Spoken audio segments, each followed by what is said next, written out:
சேர சோழ பாண்டிகளோட துறைமுகம், அவங்களோட தலைநகரம், அவங்க என்ன பூ அணிஞ்சாங்க, அவங்கள பற்றி குறிப்பிட்டுள்ள நூல்கள் என்னன்னு சொல்லிட்டு ரொம்ப முக்கியமா கேட்பாங்க டிஎன்பிஎஸ்ல. ஸோ அதை கவனிங்க. ஃபர்ஸ்ட் சேர சோழ பாண்டிகளோட தலைநகரம் பாருங்க. சேரர்கள் ரொம்ப ஈஸிங்க. வஞ்சி அல்லது கரூர். வஞ்சி அல்லது கரூர். சோழர்கள் நமக்கே தெரியும். உறையூர், புகார். காவிரி பூம்பட்டினம் சொல்லுவாங்கல்ல, அதான் காவிரி பூம்பட்டினம், பூம்பட்டினம், புகாரு, உறையூர் எல்லாமே என்னதான் சோழர்கள் தான். ஓகேவா? அடுத்து பாத்தீங்கன்னா பாண்டியர்கள். பாண்டியர் நமக்கே தெரியும், மதுரைன்னு சொல்லிட்டு ரொம்ப ஈஸி. பாண்டியர் தான் இதுல ரொம்ப ஈஸியா இருப்பாங்க. இப்ப அடுத்து பாத்தீங்கன்னா அவங்களோட துறைமுகம் முசிறி தொண்டி. அது முசிறி தொண்டி அப்படின்னா சேரர்கள் வந்துருவாங்க. சோழர்கள் பாத்தீங்கன்னா புகார். அப்படியே அந்த புகார் தான் அப்படியே வந்துருச்சு. ஓகேவா? நமக்கு சிலப்பதிகாரத்துக்குள்ள புகார் நகரம் வரும்ல, அது புகார்னு சொல்லி ஞாபகம் வச்சுக்கலாம். சோ பாண்டியர்னா கொர்க்கை. சிலப்பதிகாரம் சொல்லுவாங்கல்ல, கண்ணை அவங்க பார்த்து பாண்டி மன்னனை, கொர்க்கை வேந்தனே நீதி தவறாக வழங்கி விட்டாய் அப்படின்ட்டு. ஸோ அந்த கொர்க்கைன்னு சொல்லிட்டு ஈஸியா ஞாபகம் வச்சுக்கலாம். இவங்க வந்து புகார், இவங்க தான் ரெட்டி. முசிறி தொண்டின்னு சொல்லிட்டு ரெண்டு வரும், அதையும் பார்த்துக்கலாம். மாலை ரொம்ப ஈஸிங்க. மாலை என்னன்னா சேரர் பாத்தீங்கன்னா பனம்பு மாலை. சேரர் என்னது பனம்பு மாலை. சோழர்கள் பாத்தீங்கன்னா அத்தி மாலை.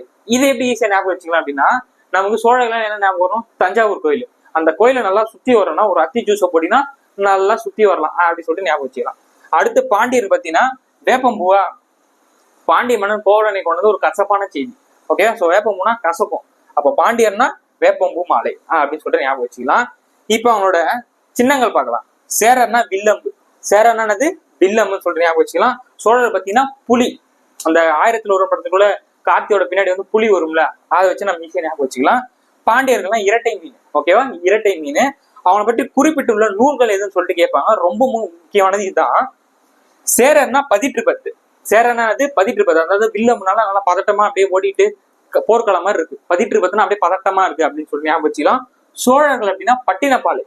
புலி தானே, புலிக்கு வந்து பட்டினி எடுத்தால் தான் வந்து வேட்டையாடுக்கே போடு அப்படின்னு சொல்லிட்டு ஞாபகம் வச்சுக்கலாம். சோழர்கள்னா புலி, புலிக்கு பட்டினி எடுத்தால் தான் என்ன பண்ணுது, வேட்டையாடவே போகுது அப்படின்னு சொல்லிட்டு ஞாபகம். ஓகே, ஸோ பட்டின பாலை. பாண்டியர்கள் பார்த்தீங்கன்னா இரட்டை மீன், மதுரை காஞ்சி, அதை பத்தி பேசு. ஓகேவா? ரொம்ப முக்கியமானது தலைநகரம். சேரர் மட்டும் தான் கொஞ்சம் கன்ஃபியூஸ் பண்ற மாதிரி இருக்கும். சோழர்கள் பணிகள் ரொம்ப ஈஸி. ஓகே, உங்களுக்கான கொஸ்டின் என்னன்னா, கடாரம் கொண்டான் என்று அழைக்கப்படும் அரசர் யாருன்னு சொல்லிட்டு கீழே கமெண்ட் பண்ணுங்க. அடுத்த ஒரு சூப்பரான வீடியோ சந்திக்கலாம். நன்றி, வணக்கம்.